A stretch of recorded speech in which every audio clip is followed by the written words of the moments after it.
আলহামদুলিল্লাহ, আমার মসজিদের একজন খাদেম আছে, ওনার বাড়ি হলো সিরাজগঞ্জ চৌহালি। 6 জন খাদেম, উনি গত কয়েক বছর আগে মসজিদ থেকে বিদায় নিয়েছে। তিনি বলে, হুজুর আল্লাহর দয়ায় আল্লাহ পাক খুব ভালোই চালাইতেছে, আল্লাহর মেহেরবানিতে চলতেছে। আমি একদিন কৌতূহলবশত জিজ্ঞেস করলাম, ছেলে মেয়ে কয়জন? খাদেম সাহেব আমি যখনই দেখি তখনই হাতে একটা সিরুনি দেখি, সিরুনি দিয়ে খালি দাঁড়িয়ে আছে, দাঁড়িতে আবার তেল বাঁধে।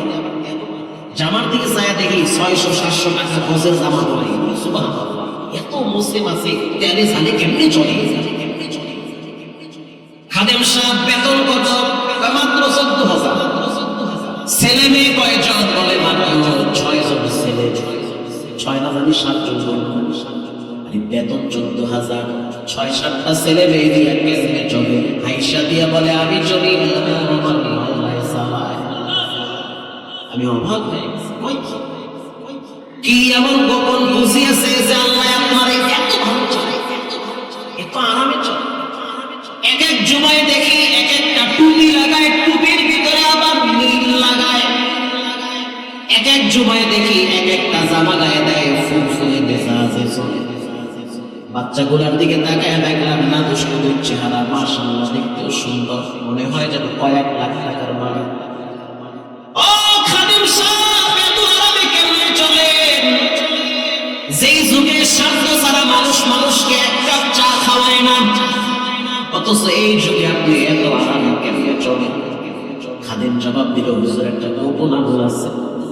যেই দিন থেকে হাদিসে পড়ছি, কিতাবে পড়ছি যে মাগরিবের পর সূরা ওয়াকিয়া পড়লে নাকি আল্লাহ রিজিকে বরকত বাড়ায় দেয়। বাসর ঘরে বউরে বলছি, আমার খেদমত লাগবে না, প্রতিদিন মাগরিবের পর সূরা ওয়াকিয়া পড়বা, এটা হলো আমার পক্ষ থেকে জোর নির্দেশ। আমার বিবি প্রতিদিন মাগরিবের পর সূরা ওয়াকিয়া পড়ে। আমার সন্তানদেরকে জানায় দিছি, প্রতিদিন মাগরিবের পর সূরা ওয়াকিয়া তেলাওয়াত করবা। রব্বুল আলামিন এতটাই বাড়াইছে, ঢাকায় একটা ফ্ল্যাট কিনেছি। আল্লাহু আকবার জোরে বলেন। ঢাকায় ফ্ল্যাট কিনেছি 14,000 টাকার বেতনে। কেমনে? প্রতিদিন ঘর চুরি করে খাওয়াইছে না? হুজুর আমার ছাত্ররা ফ্রান্সে থাকে। ওরে মাওলা, তুমি যে কি না পারো সব পারো তুমি। আমি ওদেরকে ল্যাংটা পড়াইছি। 24 বছর আমি মসজিদে চাকরি করি, মসজিদের খাদেম। ধনী ফ্যামিলির বাচ্চারা ফজরের পরে আমার কাছে কোরআন পড়ে। এখন তারা কেউ কানাডায় থাকে, কেউ জার্মানে থাকে, কেউ ফ্রান্সে থাকে। আল্লাহর মেহেরবানিতে 2-4টা ছাত্র চিন্তা করলো, আমাদের ওস্তাদ তো পুরো হয়ে যাচ্ছে, বাচ্চা কাচ্চা নিয়ে কেমনে চলে? ওরা কোটি কোটি টাকা কামাই করে, আমার প্রতি ওদের এত মায়া লাগছে, আজিমপুর গুরুস্থানের পাশে একটা সুন্দর ফ্ল্যাট কিনে দিয়েছে। এখন বউ বাচ্চা নিয়ে থাকি, কারণ আমি জানি আমি গরিব হতে পারি, আমি দুর্বল হতে পারি, আমার মালিক তো দুর্বল না। আল্লাহর প্রতি বিশ্বাস রাখেন, আল্লাহ আপনার জন্য রিজিকের রাস্তা প্রশস্ত করে দিবে। আল্লাহু আকবার বলেন। আমি চট্টগ্রাম নানুপুর মাদ্রাসায় পড়ছি, এটা বুক ফুলায় বলতে পারি, আমার চোখে দেখে, আমি একা না, এটা প্রকাশ্যে ঘটনা।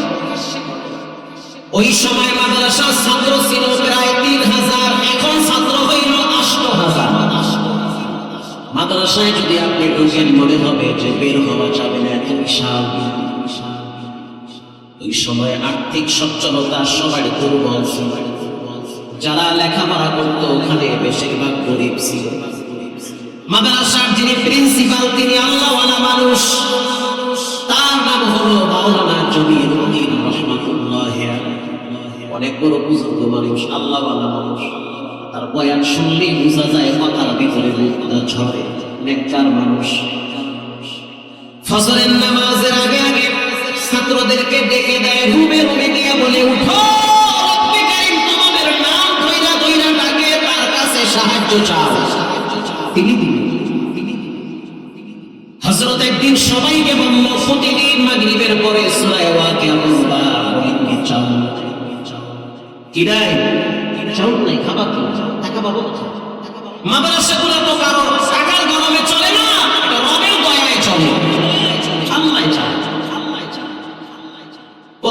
ছাত্র মাগরিবের পর সূরা ওয়াকিয়া পড়বা। আগামীকাল সকালবেলা যে বোর্ডিং থেকে ডাউল নিবা, ভর্তা নিবা, চাউল সেটা নাই, লাকড়িও নাই, খাবারের কোনো ব্যবস্থা নাই। সবাই বলল পড়তে থাকো, সবাই পড়তে থাকো।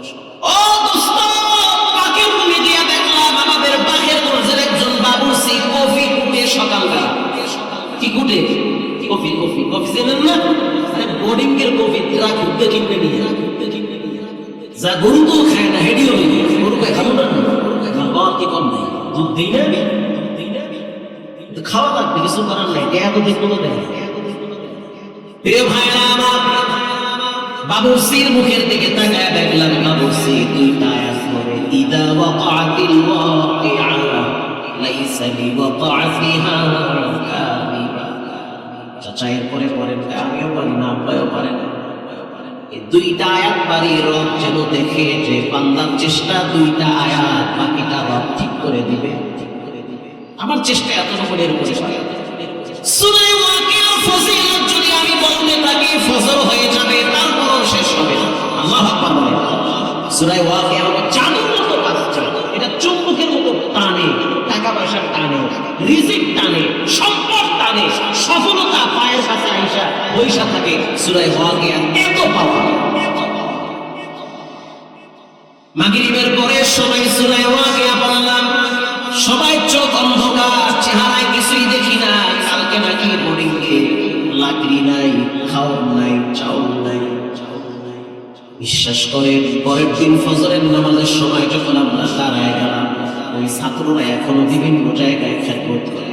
ফজরের সময় 3000 ছাত্র মসজিদ, দ্বিতীয় রাকাতের সময় বাহিরে ট্রাকের আওয়াজ পাইতেছি, ট্রাকে হর্ন দিতেছে। এখনো সেই গেট আছে, সম্ভবত দারোয়ান এখনো থাকতে পারে। ওনার নাম হলো সুরুজ মিয়া, দারোয়ান মাদ্রাসা গেটের সামনে দাঁড়ায় থাকে। ট্রাক যখন হর্ন দিল, আশ্চর্য হয়ে গেলাম, ফজরের টাইমে কোনোদিন ট্রাকের আওয়াজ শুনি না। ফটিকছড়ি নানুপুর গ্রামের ভিতরে বড় মাদ্রাসা।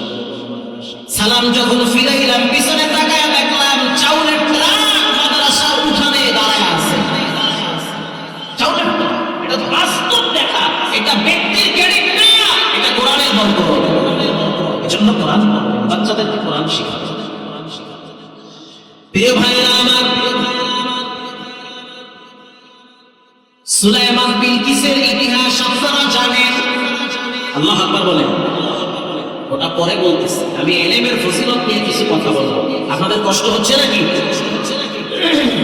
বাদশা আকবর, বাদশা আকবর একজন পাওয়ারফুল বাদশা, দ্বীন ইলাহি চালু করেছে।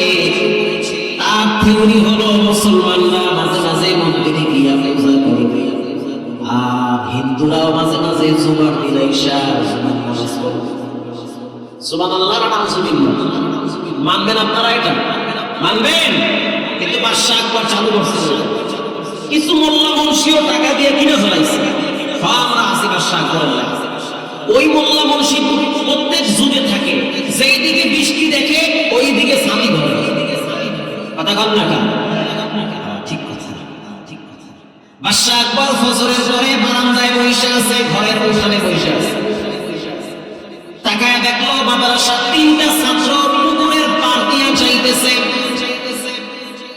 কারি তৈয়ব সাহেব রাহমাতুল্লাহি আলাইহি লেখেন, ইতিহাস এগুলো কোনো বানোয়াট কিচ্ছা না, বাস্তব কথা।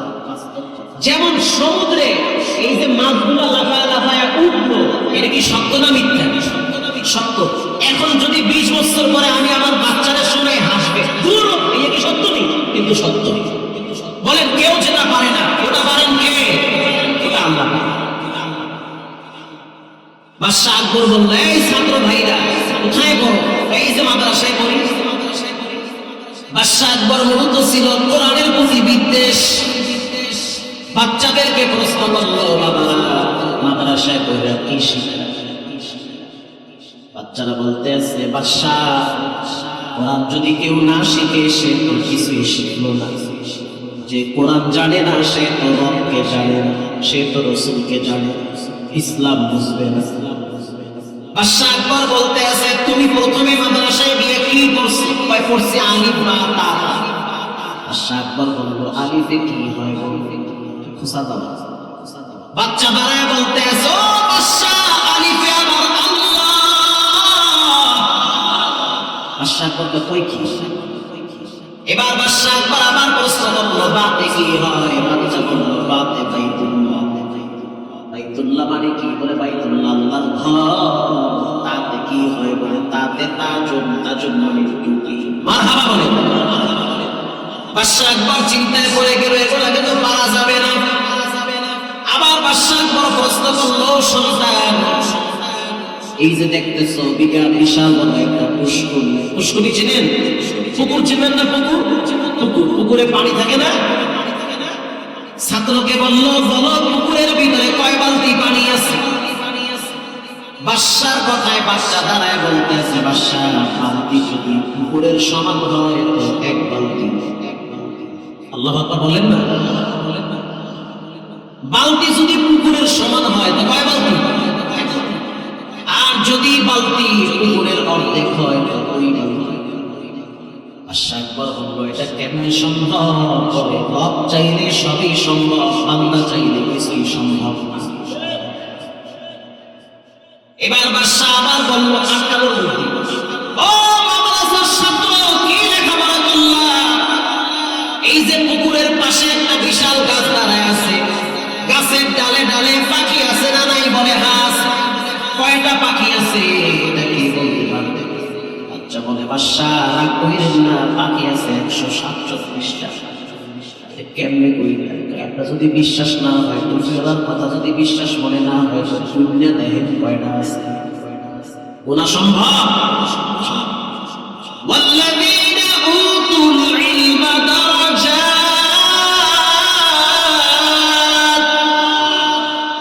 আল্লাহ রাব্বুল আলামিন যাকে জ্ঞান দান করে, কোরআন দান করে, তার মর্যাদা সম্মান একজন বাড়ায়, তিনি হলেন কে?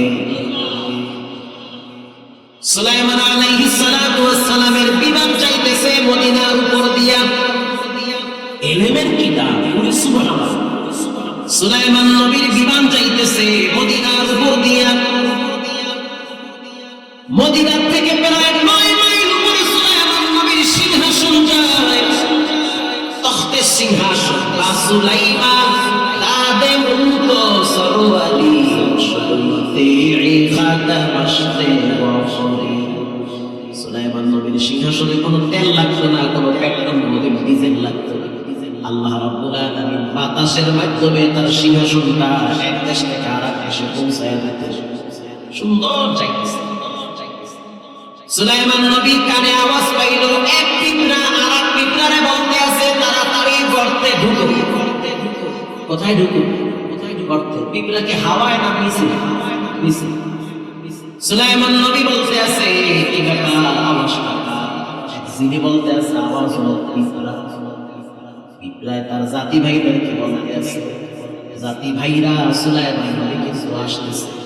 সুলাইমান নবীর সাথে কিন্তু জিন আছে, পাক ভাল্লুক আছে, কারণ তার মন্ত্রী পরিষদের ভিতরে পাখিও আছে। মারহাবা বলেন। সে আসতেছে, তার পায়ের পিছনে সব ধ্বংস হয়ে যাবে। এটা বলার সাথে সাথে পিঁপড়া তার জাতি ভাইদেরকে মেসেজ দিল তাড়াতাড়ি নিরাপত্তা বেষ্টনীর ভিতরে চলে যাও, পায়ের আঘাতে কেউ বাঁচতে পারবে না। পিঁপড়া তার জাতি ভাইদেরকে সতর্ক করে, আর আমরা আমাদের জাতি ভাইদেরকে গর্তে ফেলাবার ষড়যন্ত্র করি। পিঁপড়া তার জাতি ভাইদেরকে মেসেজ দিল তাড়াতাড়ি পড়ো। কোরআনের তাফসীর সূরা নামলে আছে সুলাইমান নবী আসলে সব শেষ হয়ে যায়। ফাতাবাসসামা দাহিকা, সুলাইমান নবী হাসে দিয়েছে। আল্লাহু আকবার বলেন। মানে পিঁপড়ার কথা শুনি না, ফাতাবাসসামা দাহিকা, হাসে দিয়েছে। এবার সুলাইমান আলাইহিস সালাতু ওয়াস সালাম রবের দরবারে শুকরিয়া আদায় করলেন। রব্বুল আলামিন, আমি তোমার দরবারে শুকরিয়া আদায় করি, তুমি আমারে এবং আমার আব্বারে যে ক্ষমতা দান করছো এটা নিঃসন্দেহে তোমার দয়া। তুমি আমাদেরকে প্রশংসা করার সুযোগ দিও, আমার আব্বার হায়াতে বরকত বাড়ায় দাও। নবী তার বাবার হায়াতে বরকত চায়। নবী এবার যখন জমিনে ল্যান করলেন, নামাজের জন্য ওযুর দরকার আছে না নাই?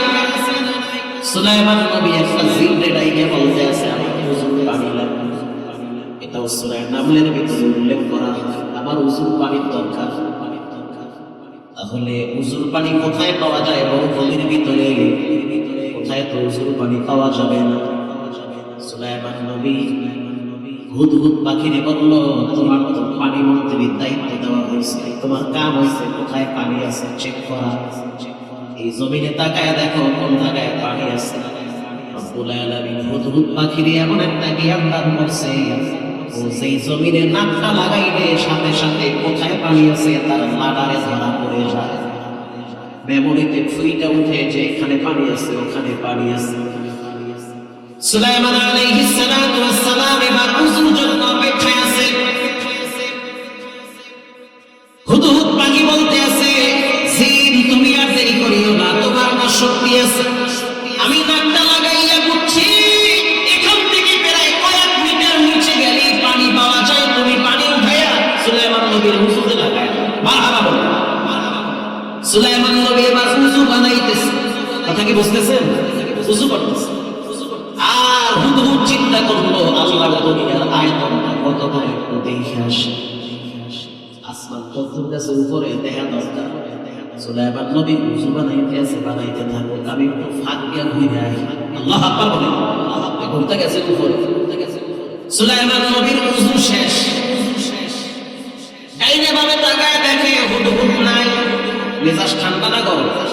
কেন না? সুলাইমান নবী ঈগল পাখিরে ডাক দিয়ে বলে, ঈগল দেখো আমার হুদহুদ কোথায় গেল? ওয়াতাফাক্কাদাত তায়রা ফাকালা মা লিয়া লা আরাল হুদহুদ আম কানা মিনাল গায়িবিন। আমি কেন হুদহুদকে দেখি? ওয়াতাফাক্কাদাত তায়রা ফাকালা মা লিয়া লা, আমার কি হলো? সুলাইমান নবী বলে নাই যে হুদহুদের দোষ। সুলাইমান নবী নিজে বলে আমার কি হইল, আমি কেন হুদহুদকে দেখি না? তার মানে কি আমারই সমস্যা? রাষ্ট্রপ্রধান যারা, তারা যদি চিন্তা করে আমার আচরণের কারণে বুঝি জনগণ কষ্টে আছে, তাহলে সে কখনোই ক্ষমতায় জোর করে থাকতে পারে না। কোন সূরায় কইছে কোরআনে রাজনীতি নাই? কান ধইরা তিনটা মারা দরকার। সূরার নাম পুরাটাই রাজনীতি। এ টু জেড সূরার নাম পুরাটাই রাজনীতি। যারা বলে কোরআনে রাজনীতি নাই, এরা টপ লেভেলের পেটনীতি করে, এরা স্পষ্টভাবে নিমুখ হারাম মুনাফিক মার্কা মুসলমান। কোরআনে রাজনীতি আছে বলেন ভাই, আছে না? এটা রাজনীতির ভয়। আমি শুধু জুমার দিন একদিন বলছি যে জমিন যা আইন চলবে তা। আমি নরম মানুষ, অত কিছু বুঝি না। এইটা বলার লগে লগে পরের দিন মামলা হয়েছে, অটো মামলা। এনে যায় একজন সদস্য কইলেন না, অন্য কিছু কইতে এটা কইলেন। আমি বললাম এই জমিনে আল্লাহর আইন ছাড়া কোনোদিন কোনো মানুষ মুক্তি আর শান্তি পাবে না। প্রিয় ভাইরা আমার, সুলাইমান পয়গম্বর যখন বলল যে আমি কেন হুদহুদকে দেখি, বাপ যদি বলে আমার কি হলো, আমার মেয়েটা আমার সাথে এমন ব্যবহার কেন করে? ইমাম সাহেব যদি চিন্তা করে মুসলিম দিন কমে কেন, আমার কোনো আচরণ বুঝি খারাপ আছে? এলাকার মেম্বার চেয়ারম্যান যদি চিন্তা করে আমার কোনো খারাপ ব্যবহারের কারণে জনগণ কষ্ট পায়, তাহলে সে ইচ্ছা করে জোর কইরা মেম্বারি আর চেয়ারম্যান করতে পারে না। সুলাইমান নবী শিক্ষা দিল, ওয়াতাফাক্কাদাত তায়রা ফাকালা মা লিয়া লা, আত্মসমালোচনা আমার কি হলো? আম কানা মিনাল গায়িবিন।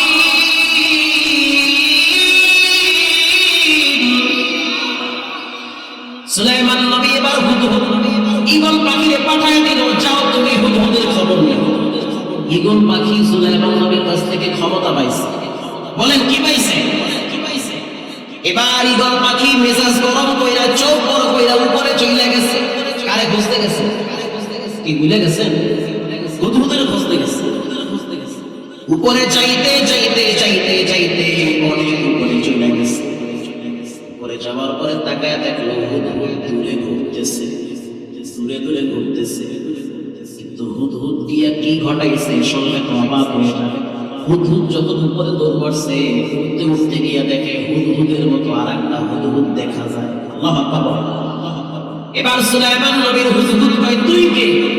ওই হুদহুদ কয় তুমি কে? না আমি হইলাম সুলাইমান নবীর হুদহুদ।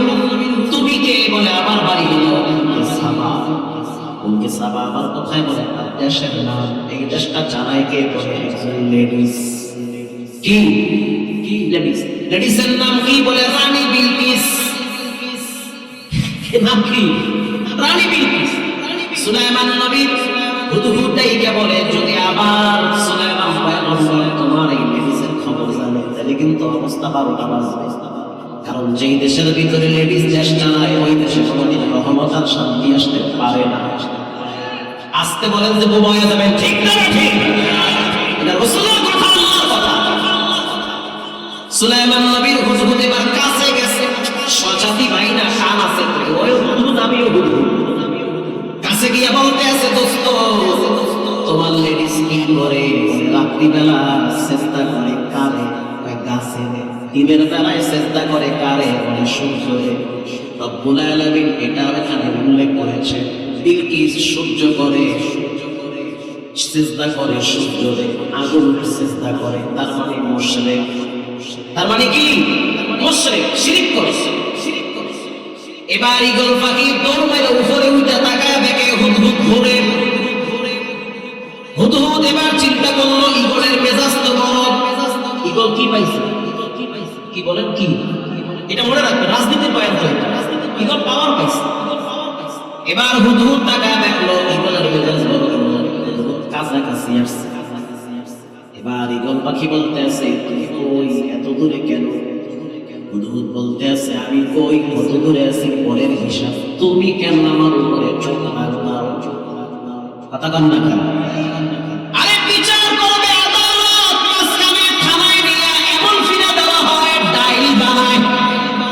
কেন পিটাইলি? মাল দেয় নাই পিটাই পিটাইছি।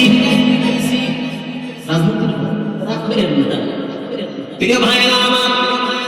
বিচার করবে সুলাইমান পয়গম্বর, মাঝখান দিয়ে তুমি কেন কোদাগুলি করো? বুঝলে একটু পাওয়ার পাইছে, পাওয়ার দেশে প্রেসিডেন্ট। বর্তমান বাংলাদেশের নেতারা কিন্তু খুব বেশি খারাপ, নেতাদেরকে নষ্ট বানায়, টাইলে বাবের চাপ ছাড়া। প্রিয় ভাইরা আমার, ঈগল পাখি বলতে আছে হুদহুদ সুলাইমান নবী কিন্তু কসম করছে তোমারে জবাই করবে। لأعذبنه عذابا شديدا أو لأذبحنه أو ليأتيني بسلطان مبين। সুলাইমান নবী কিন্তু তোমার জবাই করবে। হুদহুদ বলতে আছে আর কিছু বলে নাই, বলে হ্যাঁ কইছে। কি কইছে? ভাই যদি উল্লেখযোগ্য কোনো কারণ বসাইতে পারো তাহলে কিন্তু মাফ করে দিবে। হুদহুদ বলতে আছে আমার কাছে উল্লেখযোগ্য কারণ আছে, এমন একটা খবর আমি নিয়ে আসছি সুলাইমান নবী নবী হইয়াও সেই খবর জানে না। আল্লাহু আকবার বলেন। মুলকে সাবা একটা দেশ আছে, সুলাইমান নবী জানি ওই জায়গায় একজন লেডিস দেশ চালায়, সুলাইমান নবী জানি। এই কুদরত কার? সব আল্লাহ বানায়।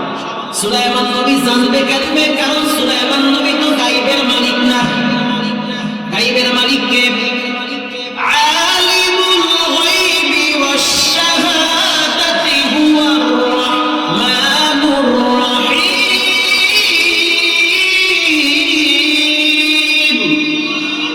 আওয়াজ দিয়ে বলেন গায়বের মালিক কে? গায়বের মালিক আল্লাহ। সুলাইমান নবী কেমনে জানে? জানে না সে। এবার ঈগল পাখিরে বলে মেজাজ ঠান্ডা কর, মোস্তাওয়াবি না, কসম খাড়া করবি না, বিচার করবে আদালত, মাঝখানে তুমি আমারে বাদাম দিতে পারবা না। আচ্ছা ঠিক আছে, ঠিক আছে। এই ঝামেলা দেশ অশান্তির আগুনে চলতেছে। সুলাইমান নবীর সামনে গেছে।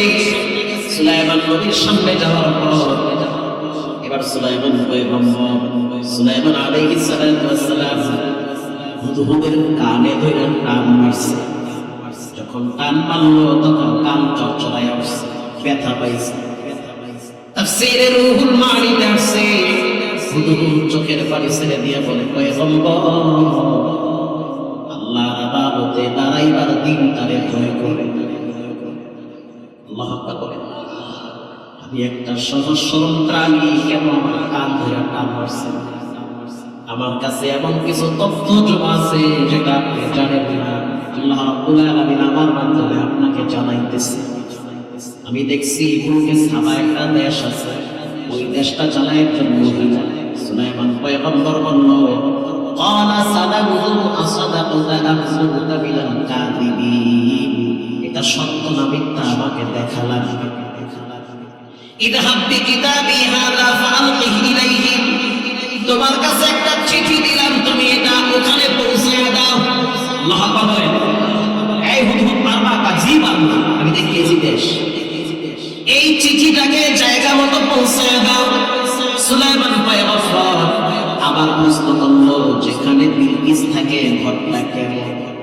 ঘরটা অনেক সুন্দর, আমি দেখছি পুরাটাই আটকানো, একটা ছিদ্র আছে। যখন সকাল হয় সূর্যের আলো ছিদ্র দিয়া ভিতরে ঢুকে, তখন বিলকিস মাথা নত করে সেখানে সিজদা করে। আল্লাহু আকবার বলেন। প্রিয় ভাইরা আমার, এবার সুলাইমান পয়গম্বর হুদহুদ পাখির ঠোঁটের ভিতরে একটা চিঠি লাগায়া দিয়েছে।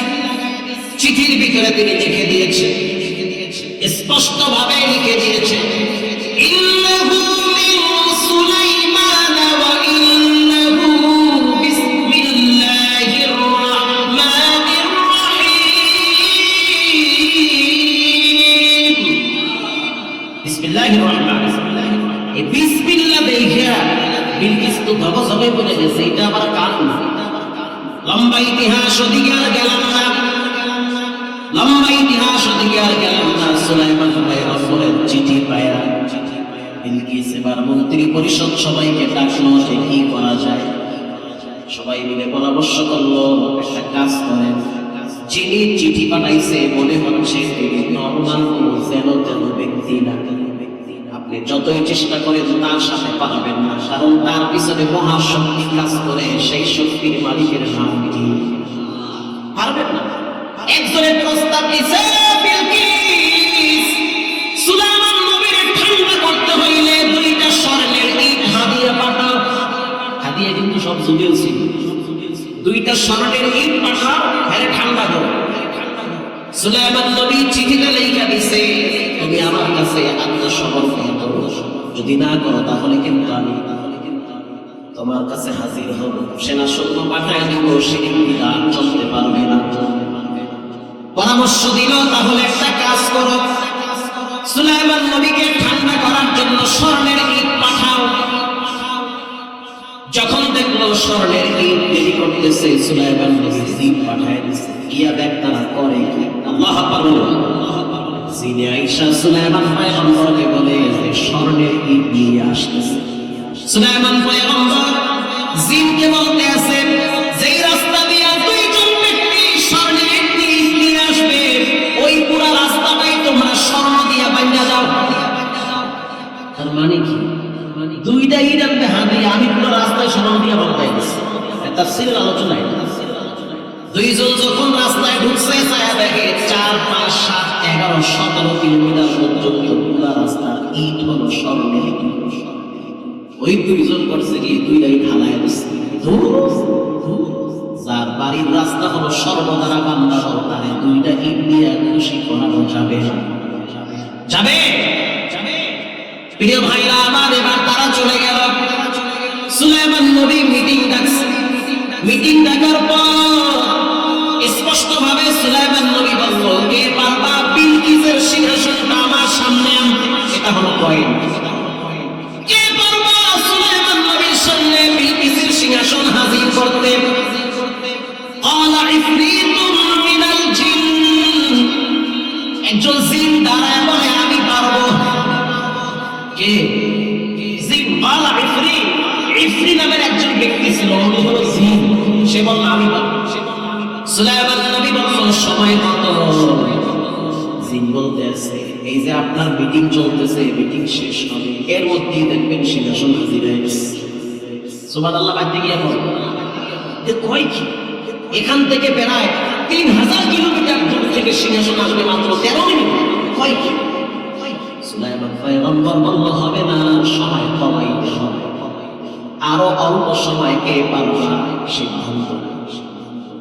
قال الذي عنده علم من الكتاب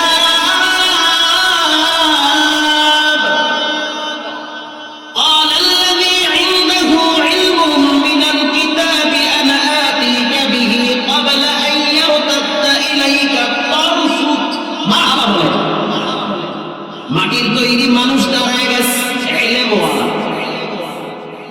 ওই যুগে তার ভিতরে ইলম ছিল, আল্লাহর জ্ঞান ছিল। ইলমের এত দাম, আপনার সন্তান কোরআন পড়ে মনে করেন না শিক্ষাগত যোগ্যতা দুর্বল, মোটেও না, বরং মর্যাদা আল্লাহ বানাইতেছে। বর্তমান ডিসি, এসপি, ডিআইজি বড় বড় সচিবদের ছেলেমেয়েরা মাদ্রাসায় পড়ে। এর অন্যতম কারণ পশ্চিমা বাতাস আমাদের ছেলেমেয়েদের গায়ে লাগছে। মা বাবা বুড়া বুড়ি হয়, ছেলেমেয়েরা মা বাবাদের বৃদ্ধাশ্রমে পাঠায়। প্রিয় ভাইরা আমার, মাটির তৈরি মানুষটারা বলতে আছে সুলাইমান নবী পারবো বিলকিসের সিংহাসন আনতে। সবাই কথা বলে তরফু, চোখ বন্ধ করবেন, খুলবেন, দেখবেন সিংহাসন হাজির। আল্লাহু আকবার জোরে বলেন। চোখ বন্ধ করবেন, খুলবেন, আর দেখবেন সিংহাসন হাজির হয়ে গেছে। কেমনে সম্ভব? ইসমে আযম আল্লাহর নাম দিয়া যেই কাজ করে রব ওই কাজে বরকত বাড়ায়া দেয়। প্রিয় ভাইরা আমার, এজন্য সন্তানদেরকে কোরআনওয়ালা বানান, নিজে কোরআন শিখেন, বাচ্চাদেরকে কোরআন শিখান। কারণ বর্তমানে এমন একটা সময় চলতেছে, মা বাবারা সন্তানকে রব চিনায় না, রাসূল চিনায় না, ইসলাম চিনায় না, কোরআন চিনায় না, যার কারণে ছেলেমেয়েরা মা বাবারে চিনতে চায় না। আর মা বাবার মনে কষ্ট, মনে দুঃখ, এই কষ্টের কারণে শব্দ করে ছেলেমেয়ের ভবিষ্যৎ নষ্ট হয়ে যায়। মায়ের দোয়ায় সব হওয়া সম্ভব। মায়ের দোয়ায় রব্বুল আলামিন আরশে আজিম থেকে পানি নাযিল করে, এটা মায়ের দোয়ায়। এজন্য যুবক ভাইরা তিনটা জায়গায় বলে দিন বেয়াদবি করবা না। এক নম্বরে কোনোদিন ওস্তাদের সাথে বেয়াদবি করা যাবে না। ওস্তাদ যদি হিন্দু হয় কখনোই বেয়াদবি করবা না। ওস্তাদ যদি খারাপ হয় বিচার করবে আদালত, তুমি কমিটি করে বিচার করতে যাইও না। ওস্তাদ যদি সবচেয়ে খারাপ ব্যক্তি হয়, ওস্তাদ ফাঁকে থাকো, সামনে যাইও না। দুই নম্বরে হলো মা বাবা। মা বাবা যদি বিশ্বাস হয়, তারপরও মা, তারপরও বাবা, বেয়াদবি কইরো না। আগুন দিয়া মানুষ ভাগ ভাগ করে খায়, আবার আগুন দিয়া অনেক অরিজিনাল ক্রিমিনাল কইরা হসপিটালে শুয়ে থাকে। আগুন দিয়া পয়সা কামাইতে গিয়া নিজে কইরা হসপিটালে শুয়ে রয়েছে। আগুন দিয়া ভাত রান্না খায়, আগুন দিয়া মাছ রান্না, আবার আগুন দিয়া মানুষের জীবন ধ্বংস হয়ে যায়। তিন নম্বরে আলেমদের সাথে কখনোই বেয়াদবি করবেন না। ভালো লাগে না, ফাঁকে যান। এই আলেমের কথা পছন্দ হয় না, দূর হন। কাছে গিয়া বেয়াদবি করা মানে নিজের পায়ে নিজের আগুন তুলে দেওয়া। দিবেন না, এটা করবেন না, এটা কইলেন না, এটা আগুন, এটা খুব ভয়ঙ্কর। বেয়াদবি কইরা ফেলাইছে আলেম বলে গিয়া আর বলে মানি আমি না হয় একটা ভুল করছি, কেমনে পারলো আমার সাথে এমন ব্যবহারটা করতে? কলিজার আঘাত আর ধাক্কা আর শাহজিম গিয়া ধাক্কা লাগে। এজন্য মুফাসসিরুনে কিরাম বলেন তিনটা জায়গায় বেয়াদবি করলে ধ্বংস অনিবার্য। এক নম্বরে ওস্তাদ, দুই নম্বরে মা বাবা, তিন নম্বরে হলো আলেমদের সাথে বেয়াদবি করা যাবে। মায়ের অভিশাপে সব হয়, মায়ের বরদোয়ায় সবই হয়, মায়ের দোয়ার কারণে সব হয়। চাঁদপুরে গিয়ে দেখেন বাস স্ট্যান্ডে এখন এক যুবক ইংরেজিতে লিখতে পারে, ওর মোজদারি এত বড় হয়ে গেছে, শাহরাস্তি মোড়ে বসে বসে ভিক্ষা করে কান্দে হাসে। এলাকার দোকানদারেরা বলে হুজুর এই যুবকের উপরে মায়ের অভিশাপ লাগছে। কেমনে লাগছে? বলে লক্ষ টাকা ইনকাম করতো, ইংরেজিতে লিখতে পারে। আমার যদি মনে থাকতো তাহলে আমি এক পৃষ্ঠা ওনাটায় লেখায় দিয়ে আসি। ও হাসে আমার কারণ। এলাকার মানুষ বলে মাল্টি ন্যাশনাল কোম্পানিতে জব করতো, লক্ষাধিক টাকা বেতন পাইত। একা একা গোপনে বিবাহ করার পর বউ নিয়ে বাড়িতে গেছে, বউ শাশুড়ি যুদ্ধ শুরু হয়ে গেছে। বইয়ের কথা হলো চমৎকার ঘর আমার শ্বশুরের, এই ঘরটায় আমি থাকবো, তোমার মা থাকতে পারবে না। মায়ের কথা হইল এটা তোমার শ্বশুরের ঘর, এটা কিন্তু আমি ভাড়া দিয়েছি 30 বছর। তো তোমার শ্বশুর তো মইরা গেছে, তোমার জামাইরে তো আমি কোলে পিঠে কইরা মানুষ বানাইছি, কানের ঋণ বিক্রি কইরা আমি তোমার জামাইরে শিক্ষিত বানাইছি। আমার সন্তান নিজের নিয়ে এখন তুমি আমার বিরুদ্ধে লাগাই দিছো, এটা তো হতে পারে না। মা বলল, সন্তান যদি তোমার থাকতে বলে না চাই বউকে ভাড়া থাকে, কিন্তু আমি তো আমার স্বামীর ঘর ছেড়ে যেতে পারি না। স্ত্রী রাত্রিবেলা স্বামীর কান ভারী করছে, এমন ভাবে মেজাজ বিগড়ায় দিছে, সন্তান রক্ত করুন যুবক বুঝতে পারে না কি দিয়ে কি করো। রাগ কইরা মায়ের কথার সাথে তর্ক ধরে একটা খুন্তি দিয়ে রাগের জোশে মাথায় বাড়ি মারছে।